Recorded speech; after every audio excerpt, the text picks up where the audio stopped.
Okay, moving on to agenda item 5.01, the financing, executive financing overview. I think we have somebody that's going to give a presentation, Dave Connolly, if you want to come to the podium.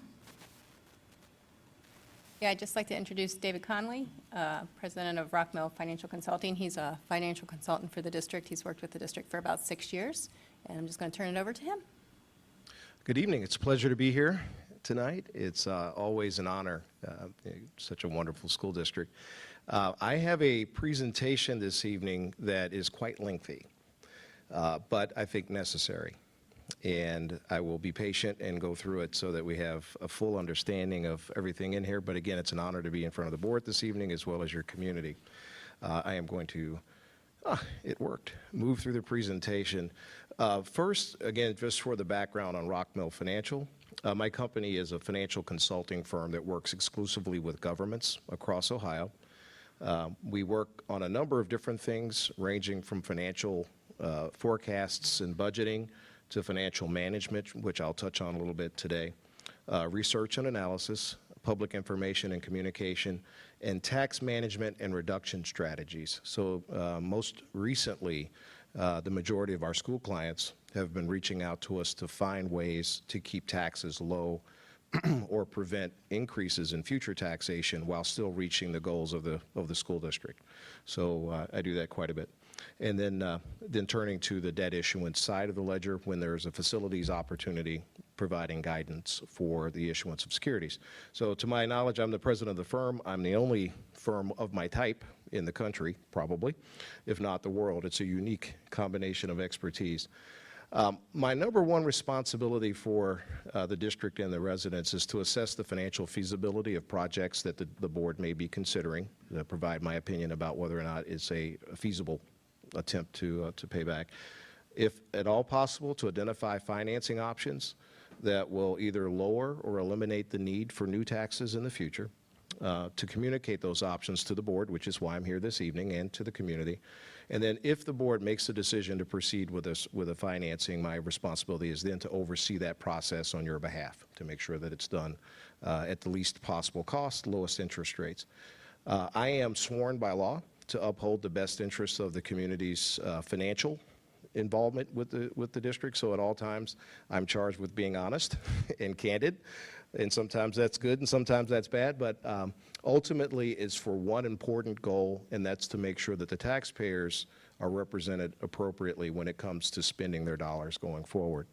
So let me turn to what my assessment is. So before I begin my engagement with my clients, I spend a very, very detailed amount of time to look over the financial condition of the government as well as the financial practices of the government. And these are just my brief conclusions. The first is, if it isn't already known, in my opinion, this district is well managed and is extremely strong financially. But I will offer to you that it isn't just my opinion. Moody's Investor Service, which is a rating agency in New York City, has the same conclusion. They recently upgraded the district's debt rating to a AA1. We're one rating grade away from a AAA, which is considered excellent. So the district is incredibly well managed from a financial perspective. In addition to that, the board's policies and financial management are also excellent. So it's difficult for administration to carry through and do things properly if the board doesn't also set the tone through its policies and through its direction. So I want to make sure that I touch on that point as well. The third point, the existing debt that's outstanding for your district is incredibly low for a community of this size. For the number of buildings that you have, for the number of students that you educate, you've done a great deal from providing facilities with very little debt. Now, when I usually see that as an indicator, it tells me it's probably time for some attention to additional improvements to facilities. Typically, when you borrow money after 30 years, it's a sign that the facilities might need some assistance. I can tell you from my review so far that I can confirm that certain projects of the district can be financed without without raising taxes. So let me say that again. Sort of depending on the scope, we're currently sitting in a very good position. The reason that's possible is that we've done a really good job managing the district's taxes, and your current cash reserves are very strong. Looking forward, we think those reserves will also be reasonably strong. In addition to that, the district already has has two separate levies for permanent improvement purposes that are coming in. The revenues under that particular tax mechanism are also relatively strong and provide some flexibility for us. If we're interested in borrowing, we can use those reserves or those revenues to make payments on the borrowing as opposed to putting additional taxes on the ballot. And then the last point is that the size of the district's tax base continues to grow substantially. We had over a $200 million increase, which is the size of 3 school districts, just this year alone.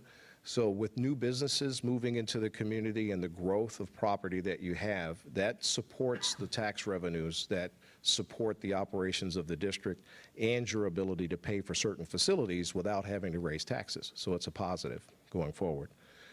So let's turn to what types of projects are allowed to be financed. And generally when I work with school boards and we begin to talk about the ability to borrow money, the question is asked, what can we use the money for? You know, what types of things can we address? So I want to provide a quick summary of the key items that typically school districts look to finance.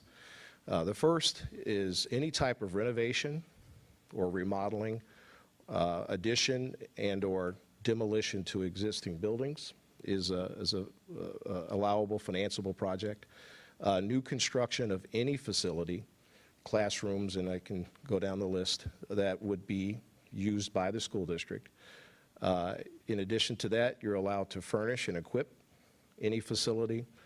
You may provide for financial or for transportation vehicles, safety equipment, land acquisition, which, again, I'm not sure where you all stand, but on a forward-looking basis, this district long-term, the value of land or the cost of land, depending on which side of the ledger you're on, will only get higher, and long-term planning isn't a bad idea for land in the future.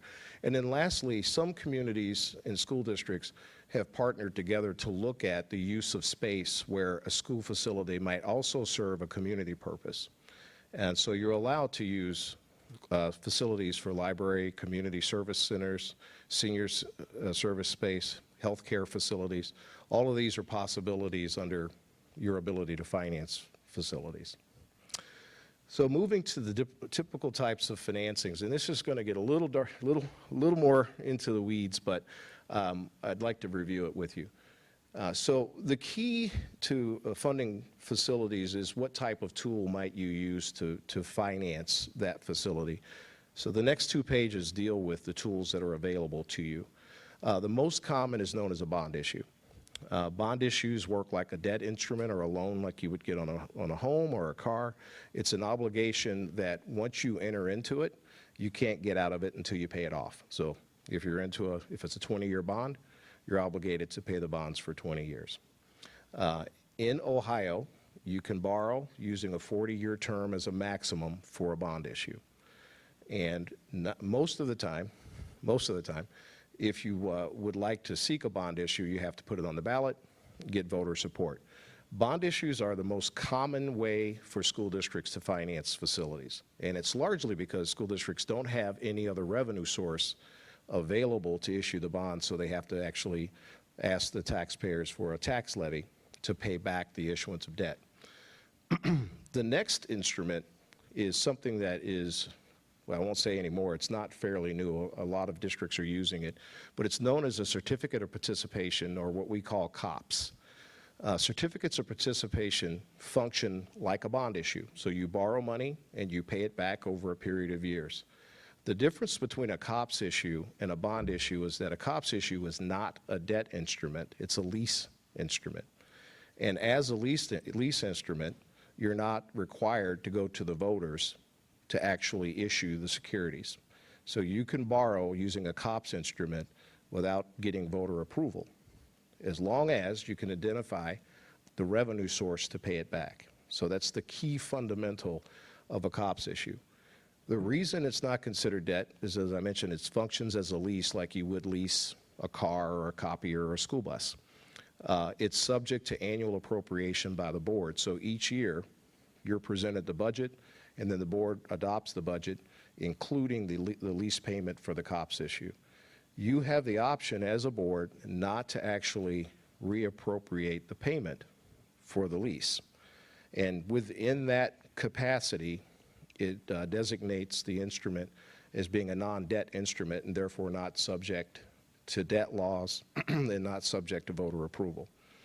One of the things that I want to point out right now is one of the key challenges to using a COPS issue is that if at any point in the future, a future board decides not to appropriate the lease payment to make the payment, the facility that you financed with the lease can be repossessed, if you will. Now, kind of hard to repossess a school building, but sort of imagine the situation where the landlord says you're evicted because the board did not appropriate the lease payment.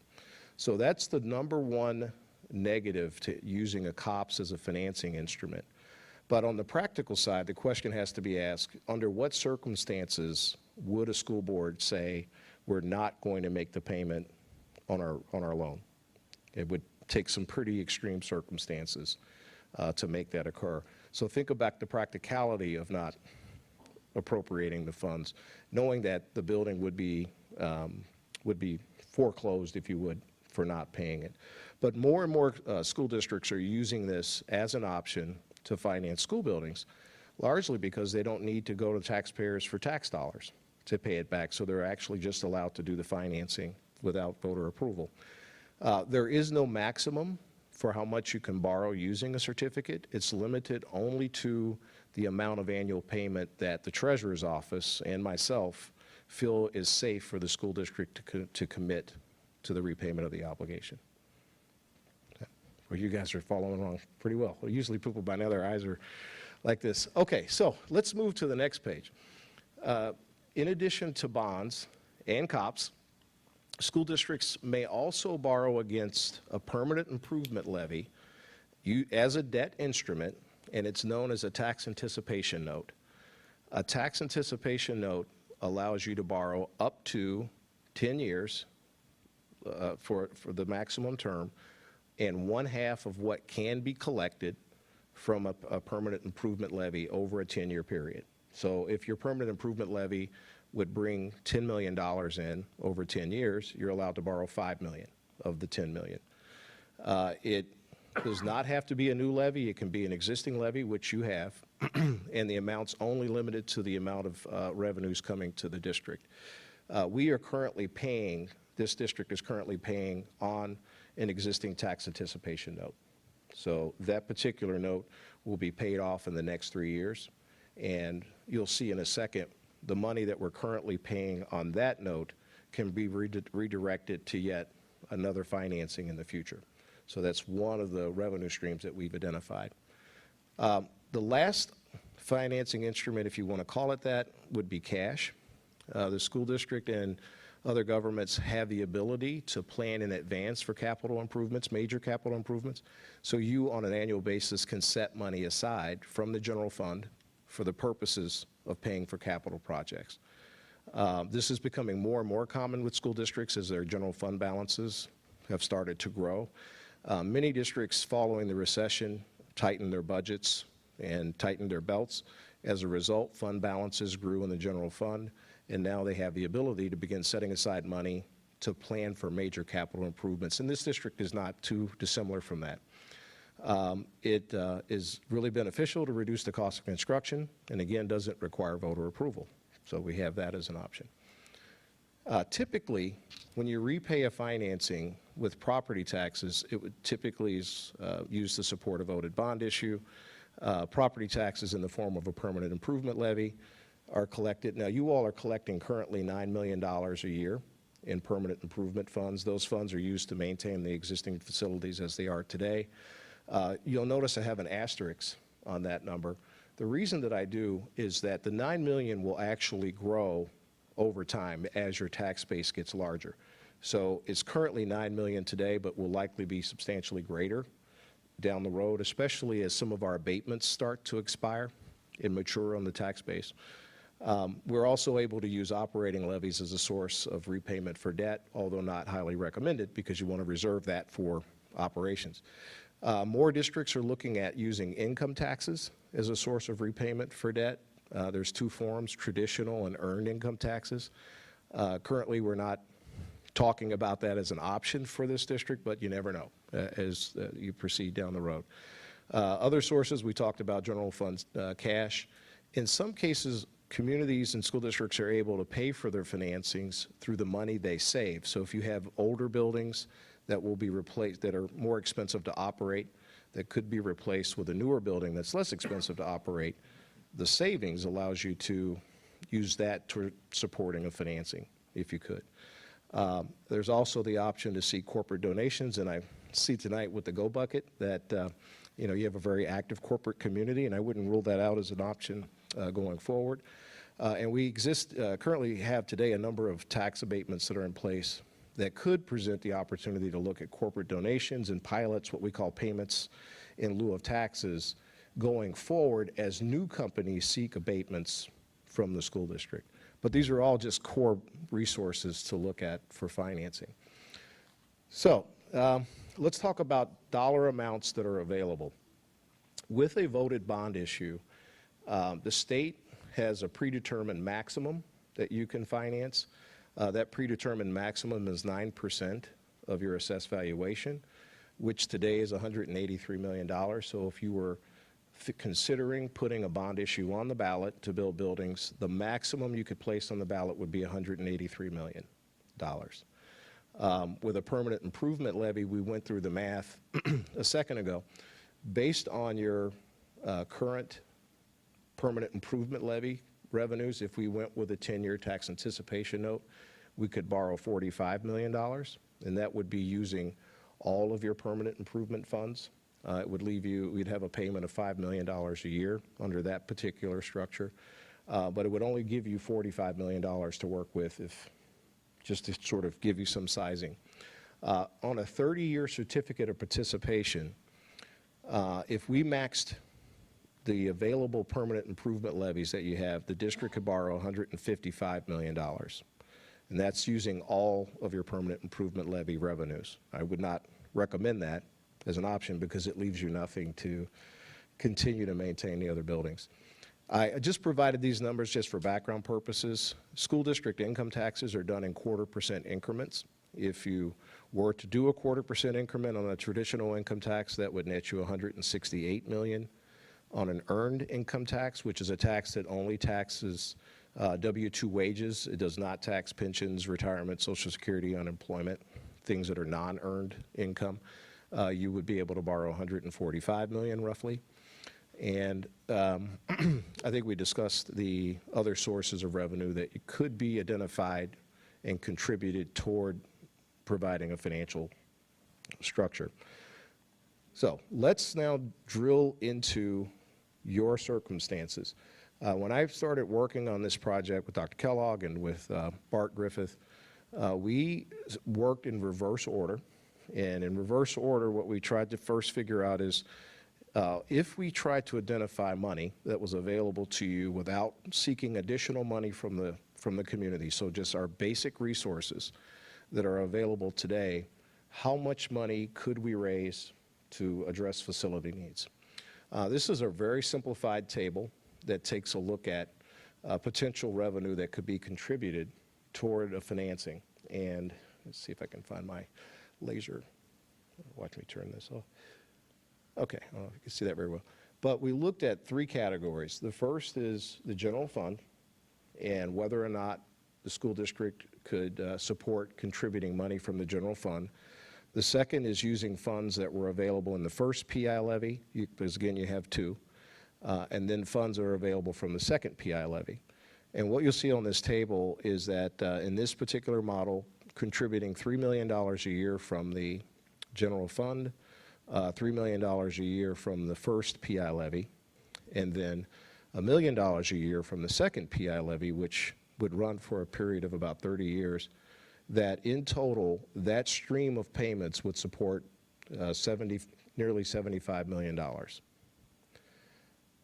So just in general, using funds that exist to the district today, we could support the payments of $75 million.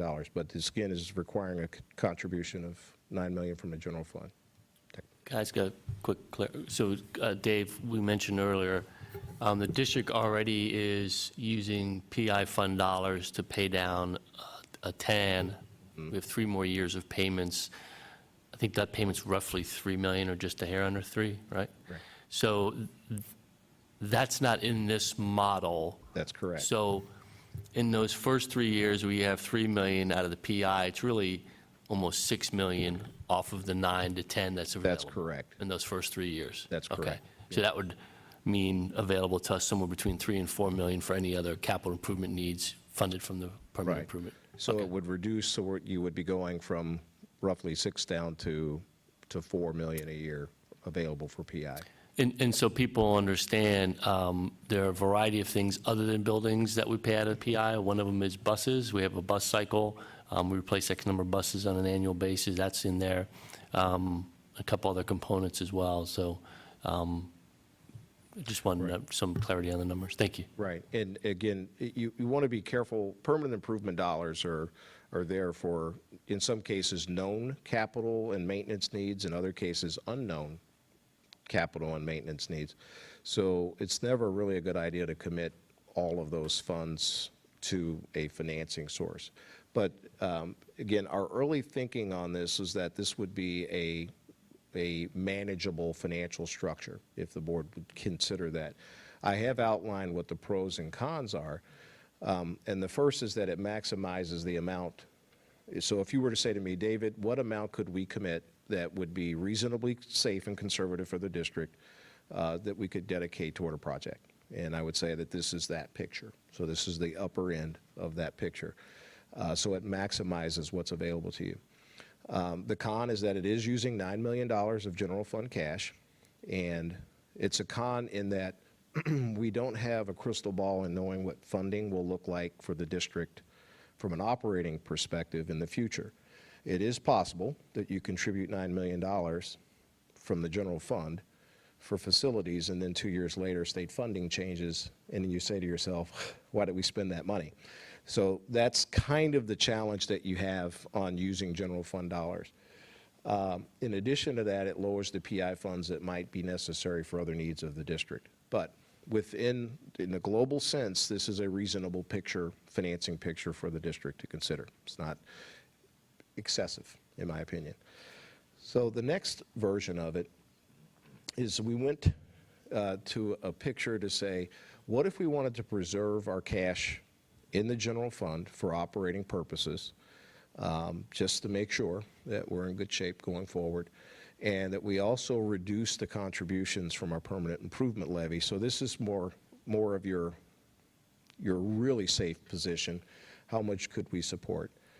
So reducing our general fund contribution to 0, reducing our permanent improvement levy to 1.5 million from 3 million for the first 3 years. And then lowering our contribution from the second PI levy to $600,000 a year from $3 million. That allows us to finance $56 million. So this is a sort of best of both worlds, very, very conservative on an operating perspective, but still raising cash for facilities purposes. So again, I outlined the pros and cons. It leaves more money for your operations. It leaves more money for ongoing maintenance. And as a con, it requires additional funding to address larger project needs. So if you're looking at a project that would be more than $56 million, this wouldn't be the solution by itself. You'd have to do something else. And that something else would be this particular table. The school district has, yes, John? Can I interrupt before we jump to this part? Yeah. So there are solutions between this and the other, right? Right. So we could increase the dollar contributions between this and the 75 million and increase the amount that you can finance. So it doesn't have to be one or the other. It's a scalable process. So my memory was an additional $1 million a year of payment generates 19 million more of project revenue. That's correct. So anything in between. And then on the second scenario, if you go to that one, on this one, in those first 3 years, we're now committing the roughly 3 million from the PI we already have, plus 1.5, so we're at 4.5 for 3 years out of the 9 or 10. And then the 3 million that we're paying now rolls off, and our payment is a little bit more than we're paying now. So in terms of your bank account, this 3 years and never a little bit more, and then. Right. But anything in between 56 and 70 75. is some number can be built. Okay. Yeah, could be sort of managed, in my opinion, fairly well. Okay. Yeah. Thank you.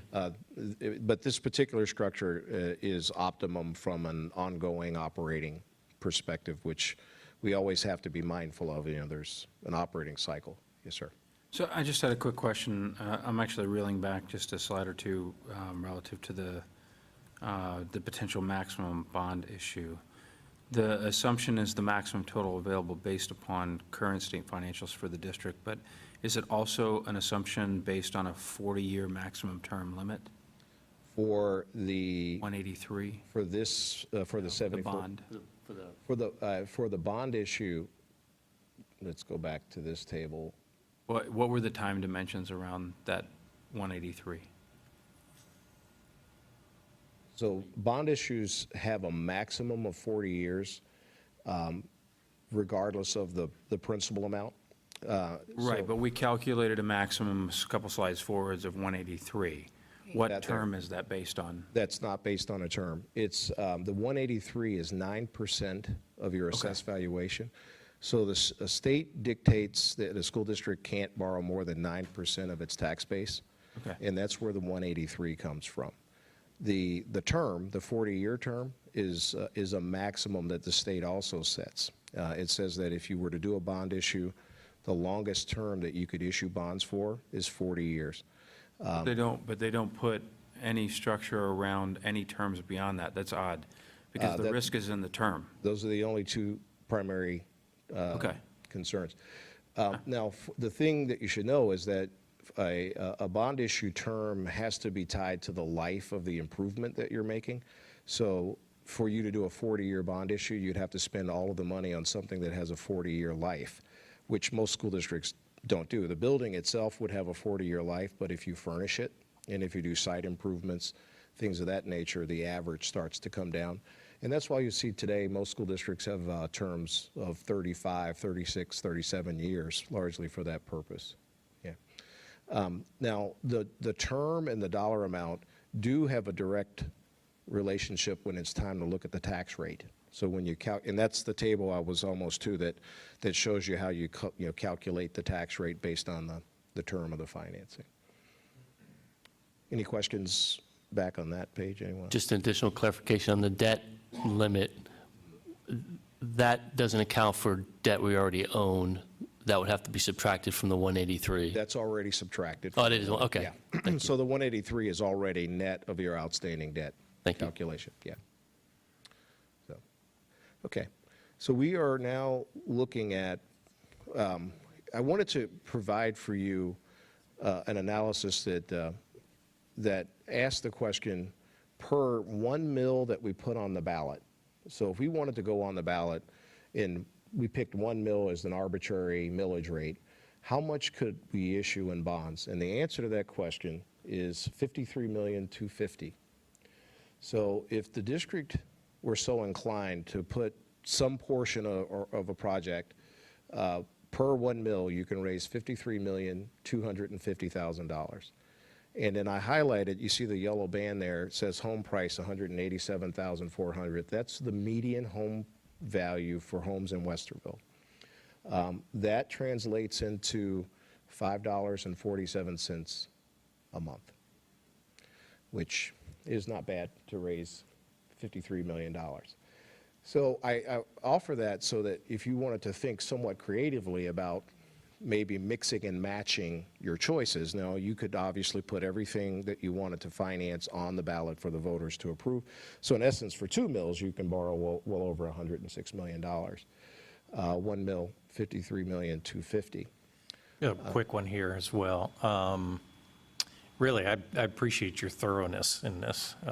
We compliment the treasurer's office often in being very meticulous with us. I mean, we like to think we're, well, the four of them are reasonably intelligent, and I'm trying to get all of this. Right. Very quick question. I think it will be applicable down the road. The 187 median home price, you said that is Westerville? Correct. Is that Westerville City, or is that Westerville School District? It's the Westerville School District. Thank you. That's, okay. Yes. That's another surprise to me. Thank you.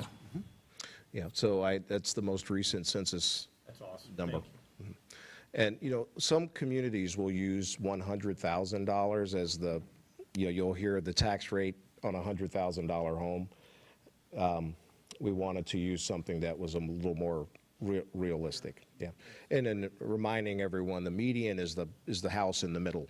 So from the top to the bottom, that's the one right in the middle. So I want to provide that, and then, Mr. Byrd, on this, I can't sure where my laser is, but in this particular model, you'll see the term of the bond issue says 37 years, 3 lines down. That's an estimate on my part. It could be less, it could be more, longer. It's ultimately a decision that the board would make if you wanted to actually make it shorter, because the interest cost is rather substantial when you borrow this amount of money. Using 4.25% as the current interest rate. We hope that those interest rates don't go up anymore. But today, that would be a conservative estimate. So do these fall under the same strictures as levy initiatives, where you're collecting to a dollar amount, not a percentage? Exactly. Yep, that's exactly right. So once the bonds are sold, the bond payment is fixed, and every year the county auditor collects a tax rate to the bond payment amount. So it's just like an emergency levy. So I'm going to ask this question, assuming that the state legislature has never visited this or never taken it on. Is there any mechanism then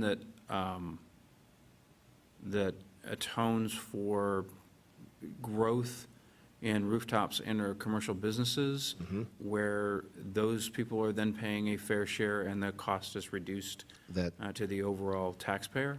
Right. And with bond issues in particular, Yeah. the taxing mechanism is designed to reduce the taxes on existing taxpayers as new taxpayers enter the equation. So, and that's both new taxpayers from a residential perspective and a commercial perspective. Okay. Now, our growth, and I have a whole separate presentation on the growth of the district itself. We have a sizable amount of growth that will be happening in the next 10 years, largely because of the abatements that will be expiring. So the district has hundreds of tax abatements that will actually start to mature in the next few years. We're already seeing some results of that right now. So the residents of the community will see a lowered tax rate for your fixed revenue levies, like an emergency levy or a bond issue, simply because abatements are going to start to expire. And we're talking hundreds of millions of dollars in tax base. So I kind of joke with the team, because it's sort of the gift that keeps on giving in this district. I mean, wonderful things are going to happen financially. So we have this at our disposal. So now we're at the point where you have these options that are available to you. You can consider financing a project using up to $75 million of certificates of participation, and scale it anywhere between 75 million down to 50.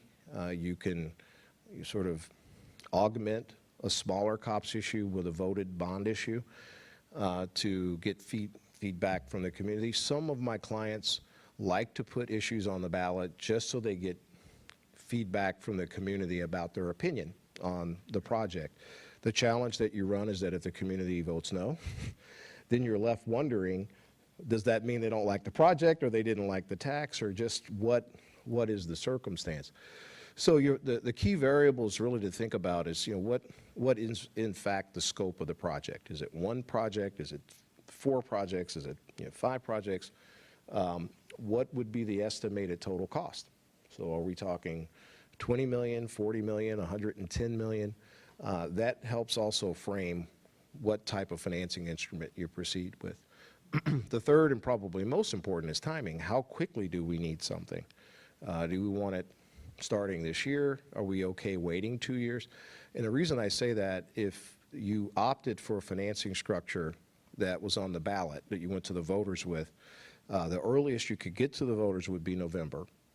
And the earliest you could borrow money would be March of 2019, which means you're going to start design probably in 2019, may not be able to get to bidding until 2020, and then new facilities 2022, 2023. So it's a much longer time frame than starting now, but just so you have some perspective on how the timing comes together.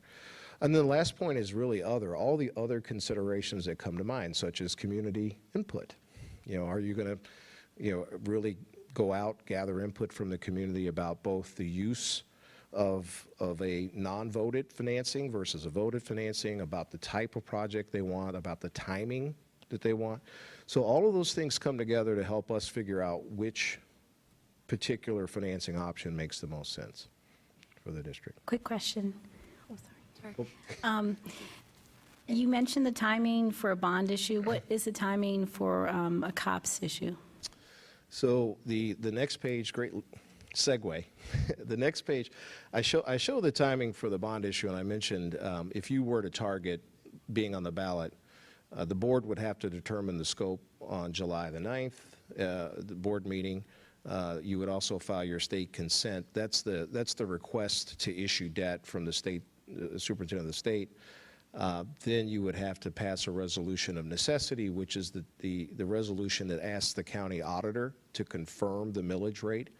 Once the auditor comes back with the millage rate, you would pass a resolution to proceed on August the 6th.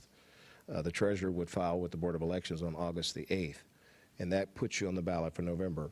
If you were doing certificates of participation, you see that bottom line there, it says at the board's discretion, which means, we go to the next page, once you know what it is you would like to finance, you have to determine your scope of work.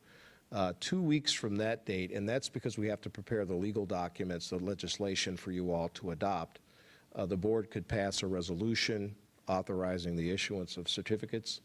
90 days after that, we would finish the documents that's used to sell those securities in the market. We would get a rating on those securities, and then we would sell the securities 15 days after we receive the rating, and another 15 days we would close. So roughly 4 months, 5 months from the date that you knew what you wanted to do. This is a conservative schedule. We could have money in the bank so that you could start construction. Dave, as we think about the certificates of participation, you were talking about the lease reality of what these are, and you talked about foreclosure if a board down the road was unable to pay or chose not to pay or whatever. Correct. Are there any other reasons that this particular lease could be foreclosed on? The only is non-appropriation. So outside of you not making the payment, there would be no other trigger for, because you basically control all the aspects of the lease. It's, Okay. in reality, it's your facility, and to a degree, you're leasing from yourself. But you do create a mechanism to protect the investors that lend you the money, that say, this bank is going to oversee the leasing of this property. If we fail to make our payment, the bank has the right to lock the doors and keep us out. So the foreclosure process is really a process of trying to get you to pay, make the annual payment. And if you're not willing to pay, the bank then has the right to lease the property to another entity if there was someone else interested in the facilities or the improvements. So I heard you say other school districts like this funding mechanism, the COPS. Yes. Have you ever heard of a school district not paying? No, and I should have said at the outset, I was one of the very first to do a certificate of participation for a school district. I probably have done the majority of them in the state of Ohio. Since they started being used, there's now well over 100 districts that have used certificates of participation, and close to $1 billion financed using them. And there has not been to date a district that has not appropriated the annual payment. So there have been no defaults on a school district certificate of participation. And I go back again to the practically speaking, it's the equivalent of borrowing money. So would a board borrow money with the intent of not paying it back? And the only circumstances that could exist would be that there is a new board that's anti-tax and they want to make a statement. But they're making a statement at the risk of, ejecting children into the parking lot, which is not very likely. The second is that the district has financial problems. And if the district has financial problems, you'll have to make a very serious decision. Should we not make a payment for a building that we're educating children in, or should we make cuts somewhere else in our budget? Now, the nice thing is that we've identified revenues that are separate and distinct from, if we go with the more conservative version, your operating money. So we're making a commitment, or could be making a commitment, that's strictly from monies that are designated for capital as opposed to operations. But the $75 million model has us using $9 million a year from operations. So somewhere in between that and the other version. So you could opt for a more safe approach in using the permanent improvement levy only. Would you consider both of those, the 75 and the 56 million, those two charts, would you characterize those as kind of the upper end of the conservative and lower end of the conservative? Yes, it is. I spent some time working through just looking at the district's financial operations and your current financial condition. At the outset, I said we are in extraordinary financial shape. It's a matter of opinion as to how much you should have in your general fund. You have an ample amount in the general fund from an operating perspective today. I believe that you would not severely injure your financial operations by contributing $3 million a year as designated. I wouldn't recommend taking all $9 million out at once, but kind of burn it down a little bit to sort of see how things are going before you fully commit to it. But this is a safe picture at $75 million. And I mean, again, I don't have any hesitation making that recommendation to you. But there is legitimate rationale behind a more conservative approach as well, because we don't have the benefit of a crystal ball 5 years from now. If our financial condition is substantially worse than we thought, we won't be happy with ourselves that we spent $9 million out of the general fund. Okay, so this one gives us that much more comfort that we won't blame ourselves for making too rash of a decision to spend cash up front. But again, it does lower how much cash we can contribute to a facilities project and may push us into looking at a ballot initiative or just simply a reduced project. So, Dave, two parts. One, I think the answer to this one's obvious, but I think I'll ask it anyway. We don't have to do one COPS. right. There could be multiple over time periods as you bring on projects, and you can stagger that component. Two, can you talk a little bit about interest rates, the difference between COPS, TANs, and bond interest rates, and our current rating and the relationship of all that from we're getting to AAA and all those components? Right. The first thing and most important thing that you know is that all of these financing structures are like Lego blocks, and you don't have to do it all as a single block.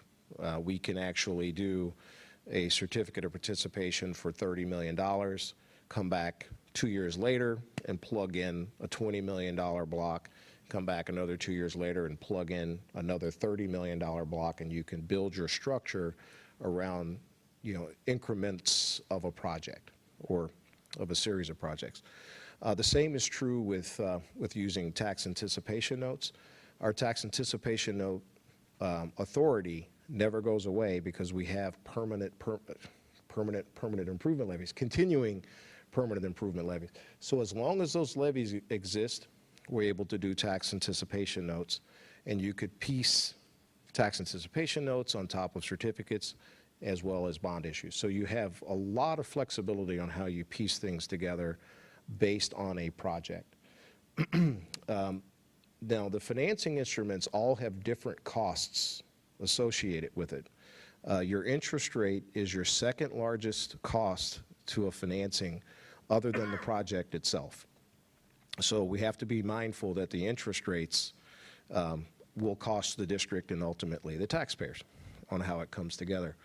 The least expensive financing would be a tax anticipation note, largely because it's a short 10-year instrument and it's a bond. It's a debt instrument. The most expensive would be a certificate of participation. It has a higher interest rate associated with it because if you're the investor and you lend me $75 million but tell me I can walk away on an annual basis, I expect a higher rate of return for that risk that you won't pay me back.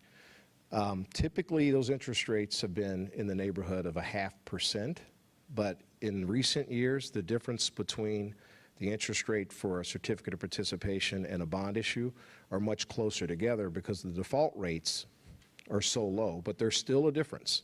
So it's anywhere from 10 to 20 basis points, 0.10% to 0.20%. May not sound like a lot on that basis, but when you put 0.2% on a $75 million 30-year financing, it's a few million bucks. So it is actually a decent amount of money. One of the goals of doing a transaction like this is to try to get the rating for a COPS issue as high as possible. So I mentioned to you investors look for a higher interest rate for COPS because of the higher risk. The rating agencies have the same attitude.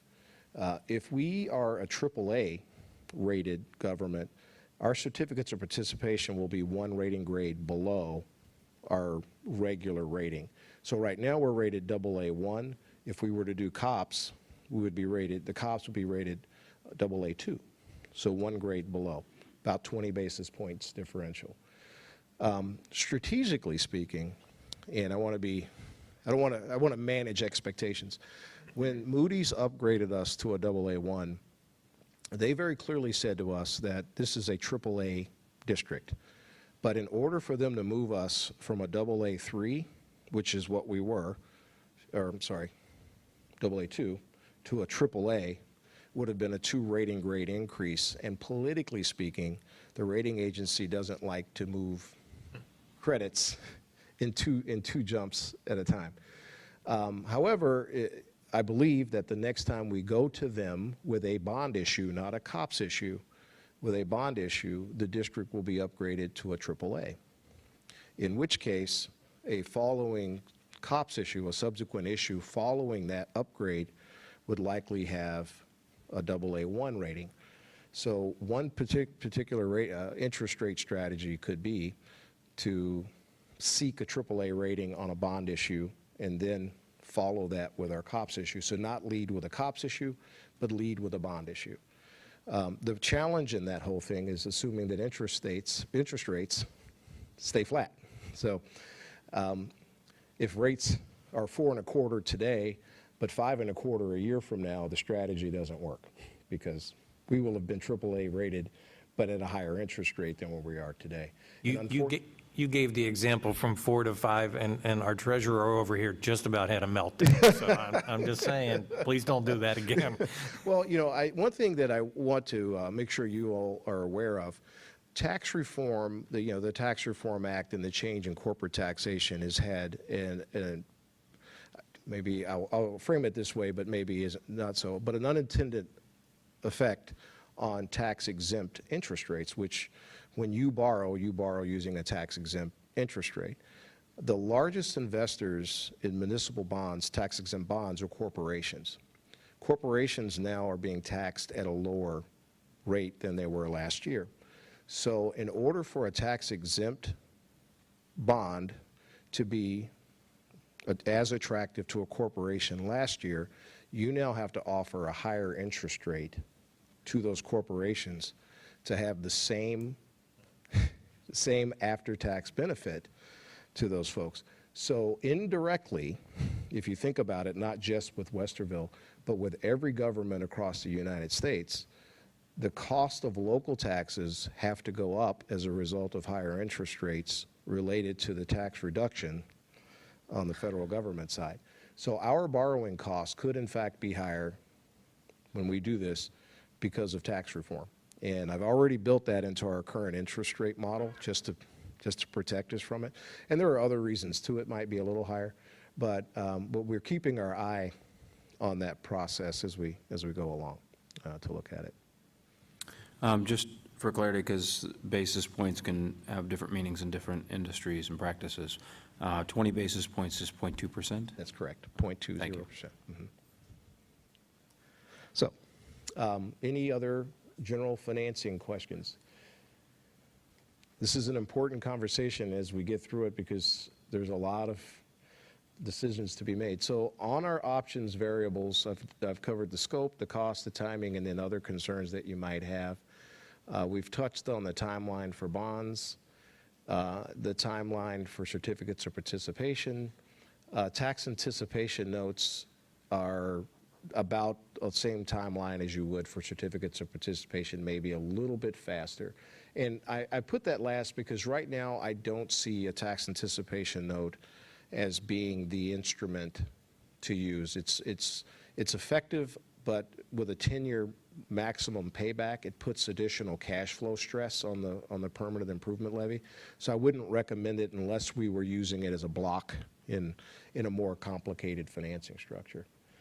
So at this stage, the real key for the board is to identify and sort of prioritize the projects. I realize there's a number of projects to be considered, and that may include having some community input along the way. And I know you've been active in doing that. Developing some decent cost estimates, which is always a challenge, and they're forever changing. So I know Dr. Kellogg has had a lot of communications.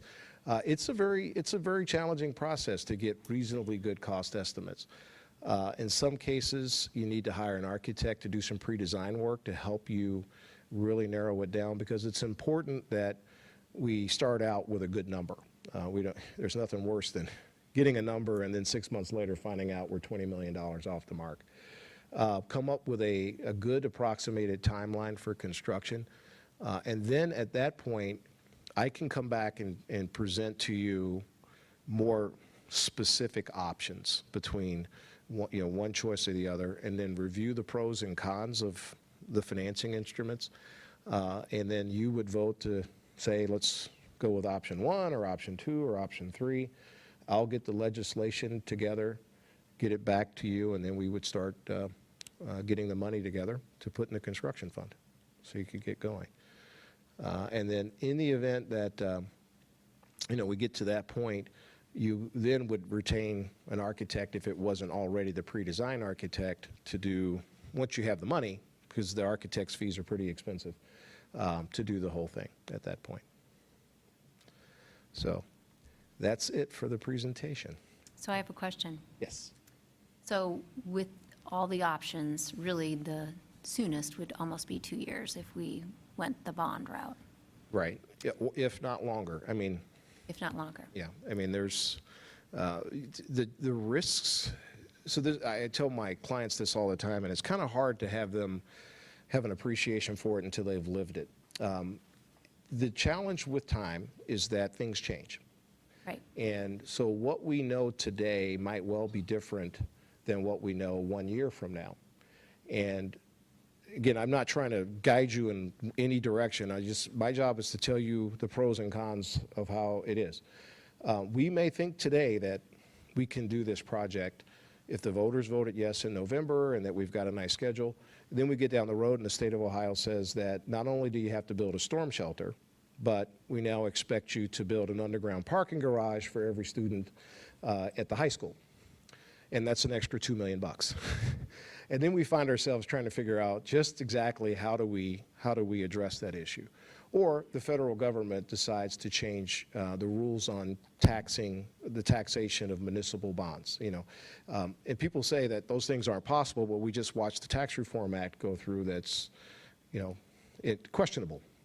And so we don't know what we don't know, and there are things that can happen that we get to this point next year, we pass a bond issue, and we still can't do what we thought we wanted to do, and we have to take a different course. So we might find ourselves delayed by 6 months while we're figuring out that course.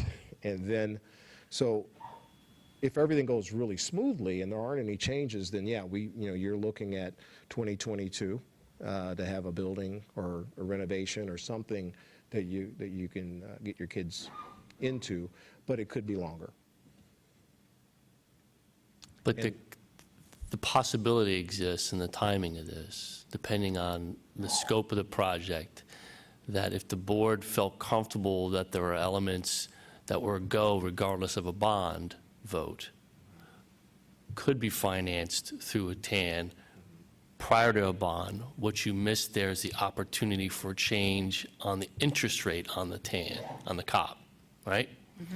And the timing of a construction project and when you need it might change how much COP you take early to get things going, and then post-bond issue the rest of a COP. If a bond fails, that changes the scope of the project, but you're able to move forward with the non-voted portion at that point. So, as Dave said, there's multiple ways to do this, and I like the discussion about interest rates, because you think, well, let's wait and get a better, and the waiting might get you a better rating, and Right. you pay more anyway because of interest rate. So, But your point is a really good point.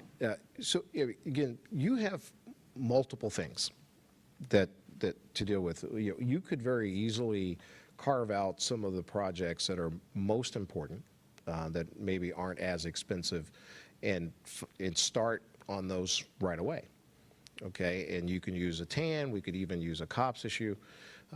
It may not Borrow be. from the general fund, right, and then pay it back? And you can also borrow from the general fund and reimburse yourself at some later point.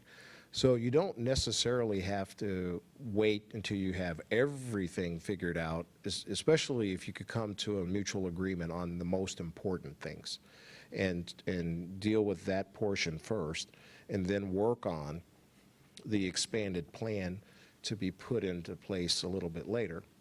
And so that would create some flexibility. It could allow you to address some of your more critical issues right away. But, it is, I mentioned in some prior meetings, it's difficult to make decisions when you have the flexibility that you have. I wish most of my clients had the flexibility that you have, but it does make it more challenging to realize, wow, I can make a decision to just take care of $75 million worth of capital needs right now and not have to wait. But with that comes a lot of decisions that you have to make in order to pull the trigger on that.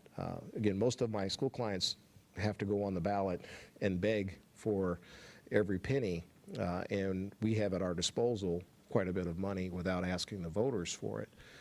And again, that brings with it the challenge of, should you ask their opinion, or should you just go ahead and do what you need to do? And there's no right answer. I have some clients that proceed without doing something with voter support, and other clients that opt to put something on the ballot as an indication with the voters approving it that they are in support of the plan, whatever the plan might be. Yeah, and I appreciate you saying that a couple of times, and I'm just really thankful for the presentation and the way you've walked us through and allowed us to ask questions and just kind of question a lot of things. The piece of the reminder that you can finance things, you can finance some of this in building block, I think Lego, I think you said, kind of piecing it together, just a helpful reminder. And I know it's not exactly the same thing, and I hope that this is received in the way that I intend it. But a couple of times you talked about getting the community's input and voice and vote in there. And one of the things that I think, I'm quite sure all of us feel really good about, is that we've actually started that process, not in a voting financial piece, but in a what do we want to move forward, what is the community interested in piece, had in just a wonderful scope of 20 or so community members on the facilities, 20, 26, something. just met a dozen times and hours and looked at buildings and toured. So their kind of voice and vote is in there already. And now we're going through a pretty thorough community engagement process. So kind of getting the voice and vote. And I know it's different. A vote for a bond is one Right. thing and a vote for, but we're, I think, being pretty diligent about getting the community's voice you know, what are you passionate about? What do you feel good about? And again, I recognize it's different than a vote for a bond kind of deal, because that's the dollars and that's how people, I get that. But I just wanted to say kind of out loud, I'm just very pleased that we've kind of begun that already. And for us, there's just really the hard work, I would say, for us, the hard work of working on the board and administration. Okay, what are really important issues here, and how do we look at finances, and where do we borrow from, and where do we begin? And that's just, those are not inconsequential things, and I pray, I hope, but I actually pray that the community really understands. We take that piece and this kind of presentation very seriously, and I'm sorry I'm talking too long. I'm not getting, I don't want to get cranked up. I'm just saying that. Well, to your point, I'm not sure how many hours we've been working on the financial modeling. I mean, we have many, many hours of meetings to develop this, and meetings with some of the community members as well. So, and again, I'll commend you all in the way that you've approached this entire process, starting with, you know, is there a way to do something without increasing taxes? I mean, that was the very first thing that I heard. And they said, okay, David, you have to help us figure out how we can take care of our facilities without costing the taxpayers more money. And that's what that was the basis of how we started. And then Right. talking to the community members in the Right. in the sessions. So, And I so promise, you've done this is a- the last thing I'm going to say, I promise. And aren't we fortunate, and you've said this a couple times, but I'm going to say it. Aren't we fortunate that for a number of years now, the administration, the finance, and the board, and I would say previous boards, have tried to be faithful with money. Yes. And we are where we are, not because something fell out of the sky, That's correct. but because the community is a very supportive community, and we try to respond to that support by being authentic with what we are trying to do. So we're in a good place for good reasons. That's correct. That's all I'm going to say. Right. I started the presentation with extremely well managed. You know, not extremely well managed. So. Any other questions? I from the would board? just another, area of caution to, as we think about this, is if you look at if we take the recommendations from the committee as they stand, and if you did everything on the list, regardless of how we finance it, did everything on the list, it means we're adding to our fleet of buildings beyond what we have today, which means you have general fund costs for salaries and benefits that impact the general fund, that impact where we end up in a couple of years. And so to the taxpayer component of that is any investment on that side to do those buildings now means what's our spending structure look like moving forward, because you're accelerating your expenditures over revenue. At some point that becomes problematic, right? And then the ask, and when you have to ask, is changed from what it projects. The other side of this is adding those buildings to the fleet requires, although it reduces capital costs for all the buildings you just took care of, a rough cut of the numbers we know is of the roughly $125 million in capital improvement costs we have today to all buildings, regardless of the ones on the list. This set of projects eliminates some, but not all. It still leaves about $80 million of capital improvement costs over the next 10 years that have to be addressed.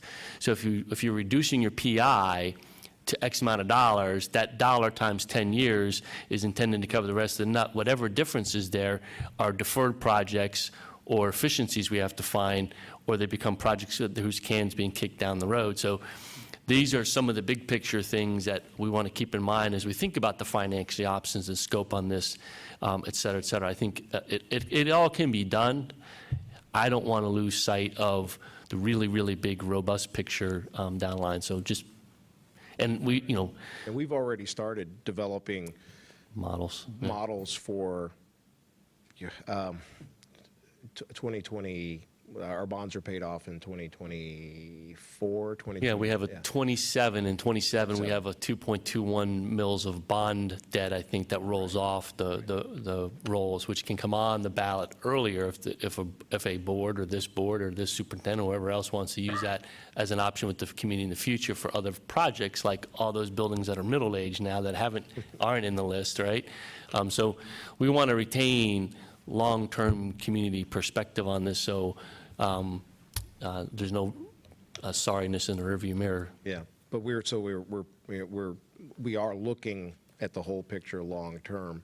And, back to Dr. Kellogg's point, we want to make sure we're thoughtful, and we've been very thoughtful getting up to this point, but even going ahead at looking at future capital needs of the district, there's already effort in place to try to make sure there's ways of addressing that. So I don't want the board to feel, or the community to feel, that we're just turning a blind eye to the future. We've got our eye on the future as well. John, I'm glad you brought up the $80 million in permanent improvements, the dollars that we need for that, because as I look at the Lego blocks, and I think you summed it up really well, by the way, Rick. I didn't think you talked too long. That was good. I liked it. In actuality, the Lego blocks all belong to the community. And what we're trying to do is figure out the best way to use the Lego blocks that we have, because all of the money belongs to the community, and all of the schools belong to the community. So everything we do has a very deep gravity to it.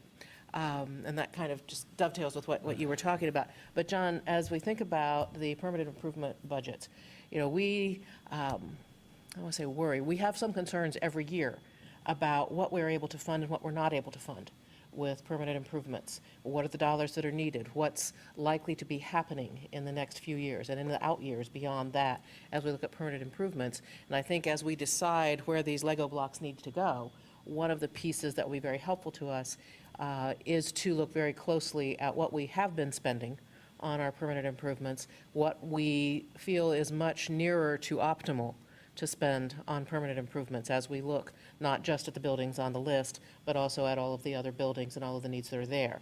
So it's important to me to understand very clearly where we truly ought to be before I can start thinking about what Lego blocks to move out of that funding category.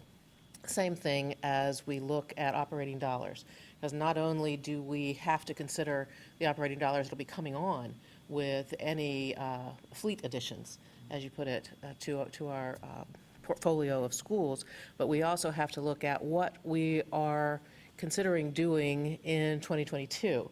As we have looked at our current operating situation, and yeah, we are really healthy right now, which is a great thing to be, but really healthy right now may not be really healthy in 10 years. That's correct. Or even 5 years. So we have to really weigh these Lego pieces, not just for what we're looking at as regards projects to do now, but as regards what are the other Lego pieces that surround that and need to be incorporated within.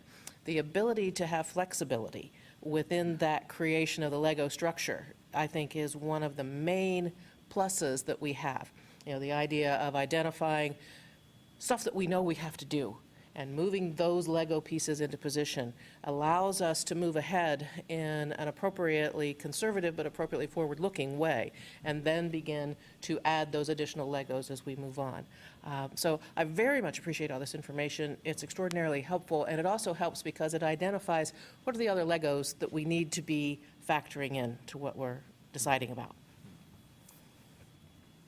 Are there any other comments from the board? Yeah, just briefly, I want to thank you for addressing the realities of the intended and unintended consequences of the Tax Reform Act.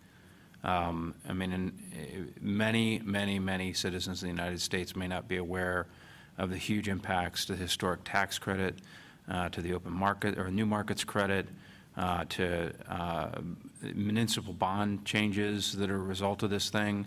And while there's a lot of enthusiasm in a number of different quarters relative to this tax reform, if we're just simply reducing a federal income tax, but then pushing the burden of tax increases for local and larger than local infrastructure and redevelopment improvements, it's pretty much a net wash, right? Right. And I think a lot of people are missing that this is going to put tremendous pressures on our local communities relative to repurposing, redeveloping, managing capital improvements, not just within school districts. That's correct. Within cities, within counties, within townships.